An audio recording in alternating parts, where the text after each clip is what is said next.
Bonjour, chers étudiants, chères étudiantes. Je suis Faisal Barouda, professeur de droit public à l'université Moulay Ismaïl. Je suis chargé d'assurer le cours consacré à l'étude du contentieux administratif. Cette séance sera consacrée à l'étude de la compétence des juridictions administratives. Il faut savoir que la compétence des juridictions administratives englobe d'une part la compétence à raison de la matière, de l'autre, la compétence à raison du lieu. Commençons d'abord à traiter la question liée à la compétence matérielle. Il faut savoir que deux volontés interviennent dans la détermination du champ d'intervention des juridictions administratives. Il y a d'une part la volonté du législateur, celui-ci peut intervenir pour fixer la compétence qui sera accordée à ces juridictions. On parle alors de la compétence par détermination de la loi ou d'attribution.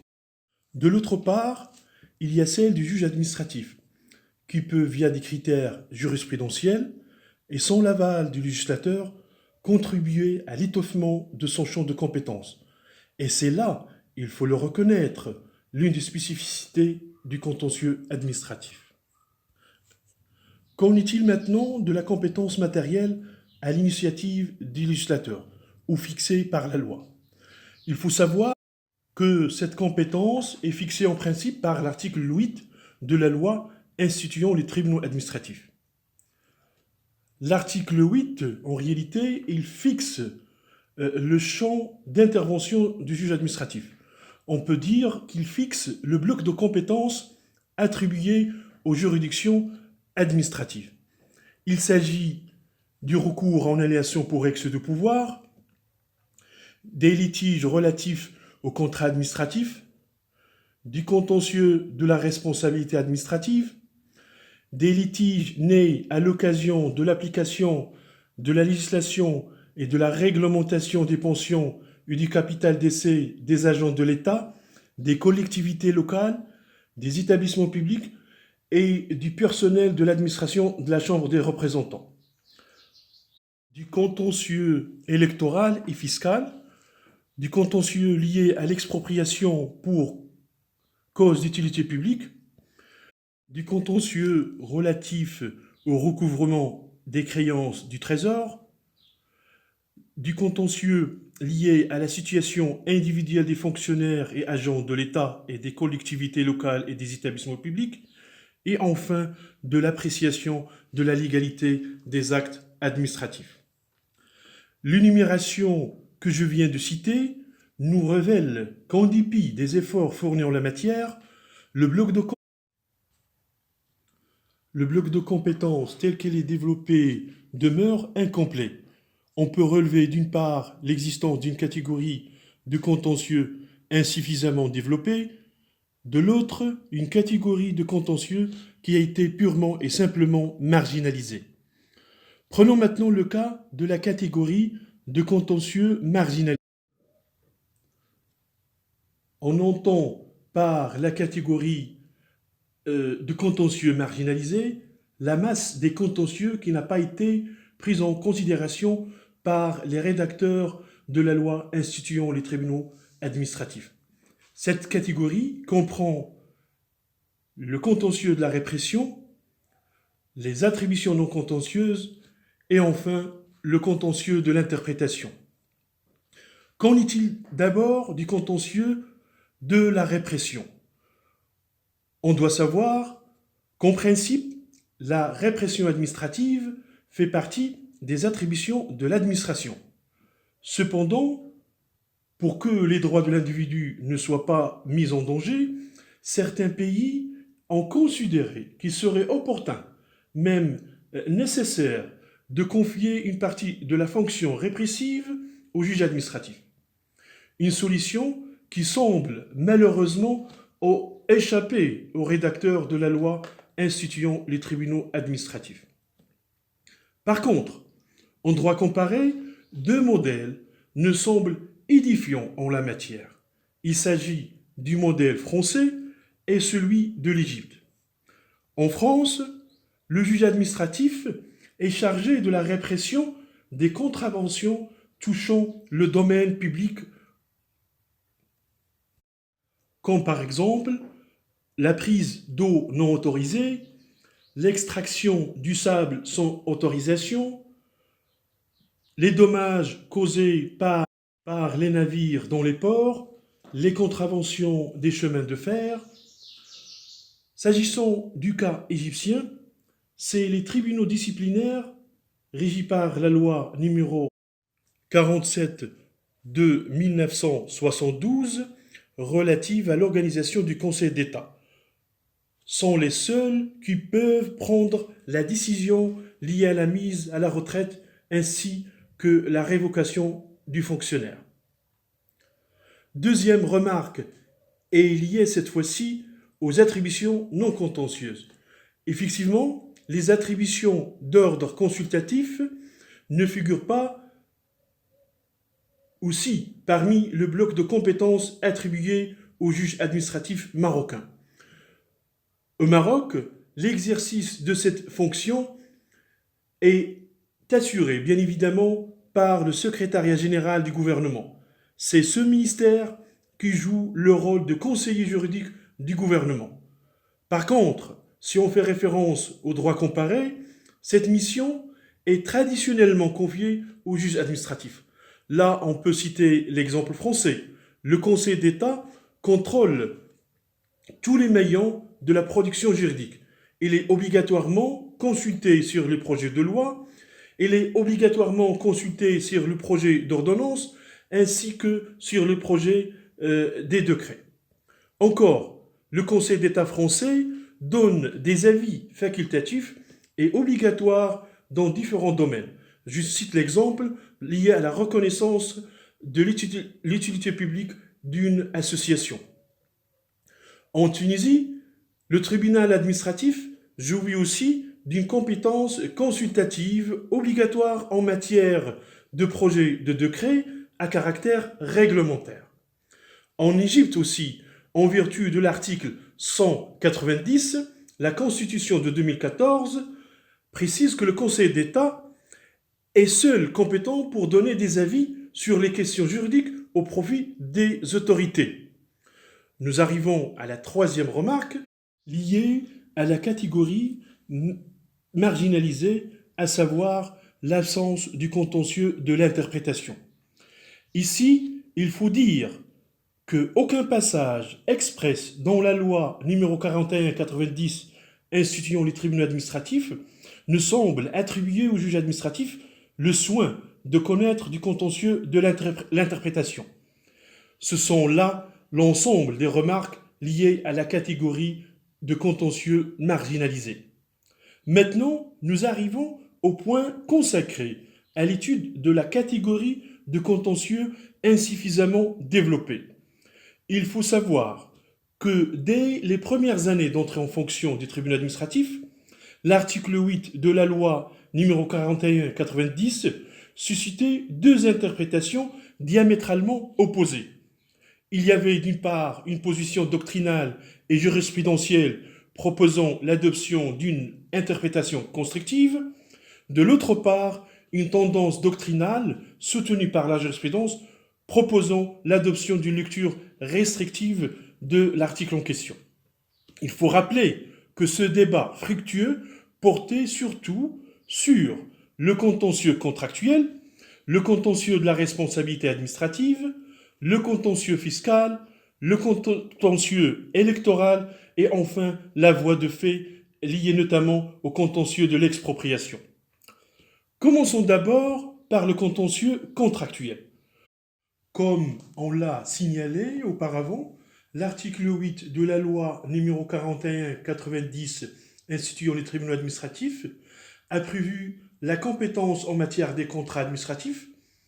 L'article en question dispose sont compétents pour juger les litiges relatifs aux contrats administratifs. C'est-à-dire c'est les tribunaux administratifs qui sont compétents pour juger les litiges liés aux contrats administratifs. Ce passage qu'on vient de citer appelle quelques remarques. Tout d'abord, il est manifestement connu qu'en droit des obligations, le contrat n'est pas la seule source d'obligations juridiques. Et là, on pense que le législateur aurait dû peut-être faire allusion au quasi-contrat et à l'engagement unilatéral de volonté.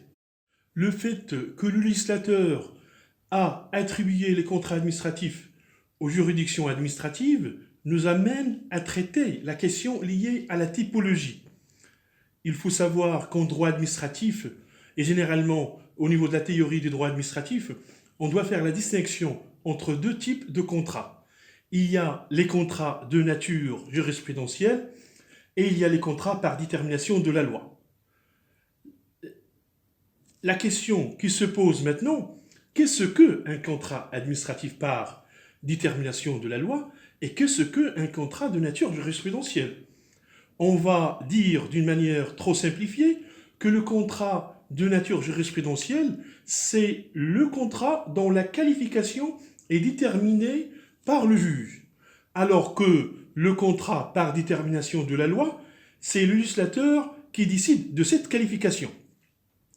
Dans le premier type, c'est-à-dire le contrat de nature jurisprudentielle, on peut dire que dans les premières années d'entrée en fonction des tribunaux administratifs, leur qualification fut imprégnée d'une logique typiquement subjective. Presque, on pourrait dire qu'on tâtonnait sur la nature des contrats conclus par l'administration. Aussi, on a pu constater l'hégémonie de deux grandes tendances jurisprudentielles. Une tendance jurisprudentielle où le juge exige la réunion de trois critères, c'est ce qu'on appelle l'approche cumulative. L'autre tendance se contente d'un seul critère, là on parle de l'approche alternative. Par exemple, dans l'affaire Bouassa, le tribunal administratif d'Agadir, dans un jugement rendu le 19 octobre 1995, le juge administratif rappelle que le contrat administratif doit réunir trois critères. Premièrement, il faut que l'un des contractants soit une personne publique. Deuxièmement, le contrat doit avoir pour objet la gestion d'un service public ou la réalisation d'un intérêt général. Enfin, il faut que la personne publique recoure à l'utilisation d'un procédé public dans le contrat. Par contre, dans l'espèce dit Boukbir, rendu le 7 mars en 1996, le tribunal administratif de Meknès a opté pour une méthode plus tempérée, même on dirait libérale, puisque le juge s'est contenté du critère organique en plus du critère de la clause exorbitante. Donc il s'agit, le juge administratif là, il a fait référence à deux critères. Le critère organique en plus du critère lié à la clause exorbitante. Venons maintenant au contentieux lié à la responsabilité administrative. Ici, le contentieux de la responsabilité administrative attribué au juge administratif est fort compliqué et mérite bel et bien quelques remarques. Tout d'abord, au terme de l'article 79 du DOC, l'État et les municipalités sont responsables des dommages causés directement par le fonctionnement de leur administration et par les fautes de service de leurs agents. Admettre la logique exposée ici par l'article 79, la responsabilité administrative incombe vraisemblablement à deux entités. Il y a l'État et les municipalités, ce qui est fort loin de refléter la réalité. Il faut reconnaître que l'originalité de l'article 8 de la loi instituant les tribunaux administratifs est qu'il a renoncé à cette logique trop restrictive pour parler du concept personne publique. Ainsi, au terme de l'article 8 de la loi instituant les tribunaux administratifs sont compétents pour juger les actions en réparation des dommages causés par les actes ou les activités des personnes publiques. Mais que la chose soit claire, l'article 8 de la loi numéro 41/90 aussi a le désavantage de ne pas prendre en considération l'hypothèse s'appliquant aux personnes privées lorsqu'elles gèrent un service public administratif ou lorsqu'elles disposent de prérogatives de puissance publique dont la mise en œuvre provoque un dommage.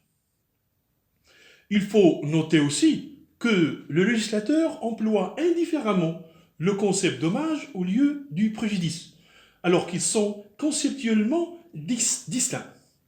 Le dommage, c'est le fait consistant dans l'atteinte à l'intégrité d'une personne, d'un bien ou d'une activité ou d'une situation, alors que le préjudice peut être défini comme l'ensemble des conséquences patrimoniales ou extra-patrimoniales qui découlent du dommage. Donc, le préjudice est la conséquence du dommage.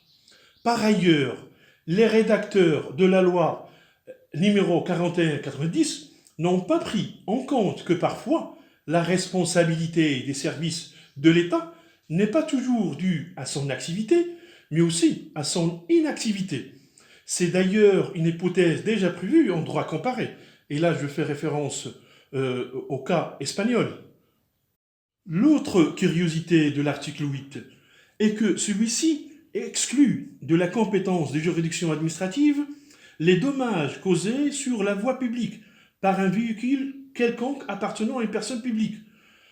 Annotant ce passage, le professeur Rousset a fait signaler que la limitation aux dommages causés sur la voie publique n'a pas de justification.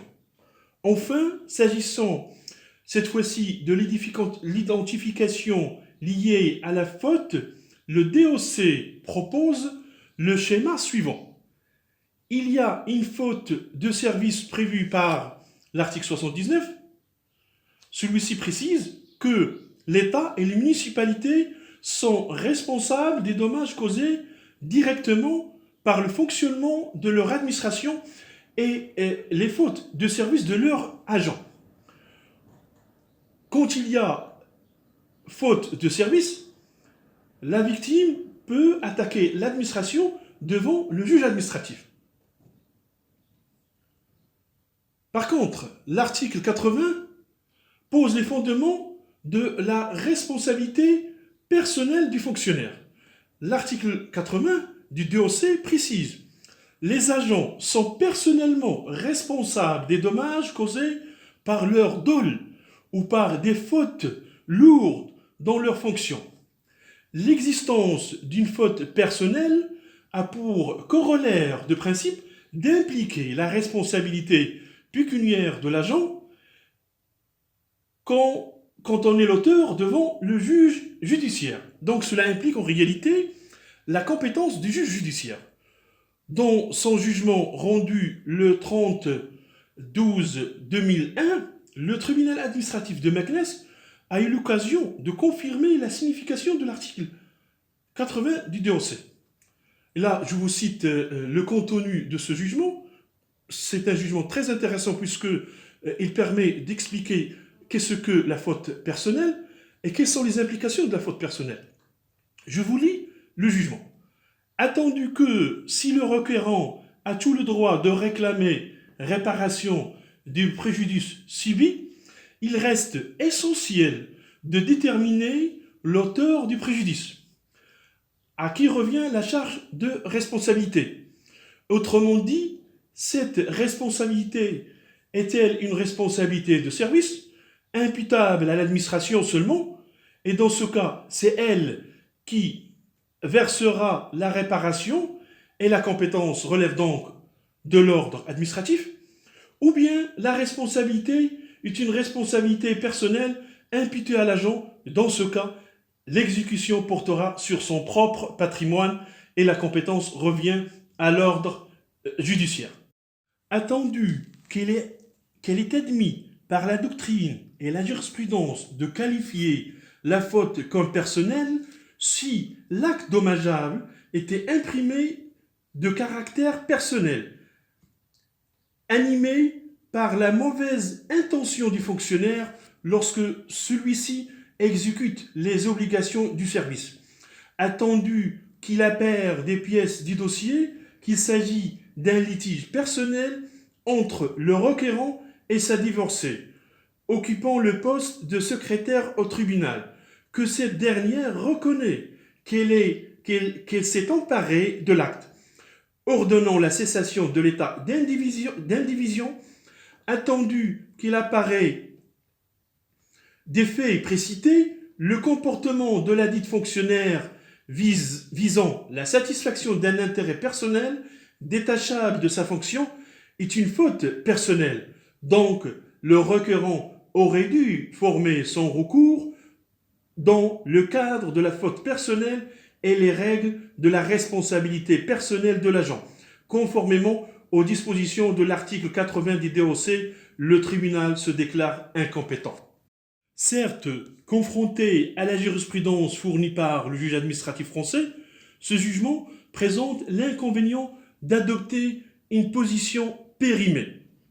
Il faut rappeler ici qu'en France, l'État est directement responsable des dommages causés par les fautes personnelles de ses agents, qu'elles soient commises dans le service ou à l'occasion du service ou hors du service, pourvu qu'elles ne soient pas dépourvues de tout lien avec celui-ci. Et dans toutes ces hypothèses, la compétence relève du juge administratif. Enfin, il y a aussi le contentieux électoral. Comme on peut s'y attendre, la compétence du tribunal administratif en matière électorale est loin d'être claire aussi. Une lecture cumulative des dispositions de la loi instituant les tribunaux administratifs permet de relever que, d'un côté, l'article 8 de la loi instituant les tribunaux administratifs se borne à disposer en des termes généraux et péremptoires que les tribunaux administratifs sont compétents pour connaître des litiges nés à l'occasion de l'application de la législation et de la réglementation en matière électorale. De l'autre, l'article 26 de la même loi se contente de délimiter les contours de cette compétence en disposant que les tribunaux administratifs sont compétents pour connaître du contentieux touchant notamment les élections du conseil communaux, les élections des assemblées de préfecture et des provinces, les élections des chambres d'agriculture, les élections des chambres d'artisanat, les élections des chambres de commerce et d'industrie, et enfin les élections des représentants du personnel au sein des commissions administratives paritaires. Une analyse fine des dispositions de l'article en question laisse apparaître l'absence d'un certain ensemble de litiges. Et c'est là que va surgir la question de savoir s'il faut attribuer une portée restrictive ou constructive à l'article 26 de la loi instituant les tribunaux administratifs. Il faut savoir que cette question a fait l'objet d'un âpre débat déclenché par les juges administratifs marocains. Ainsi, dans sa ligne de sa jurisprudence, la Cour suprême s'est attelée à développer une interprétation restrictive de l'article 26 de la loi instituant les tribunaux administratifs. Par contre, sous le signe du critère de service public, les tribunaux administratifs se sont attachés à développer un aspect constructif de l'article en question. Sur ce, je vous dis merci pour votre attention et on se voit bientôt pour un autre cours, Inch'Allah.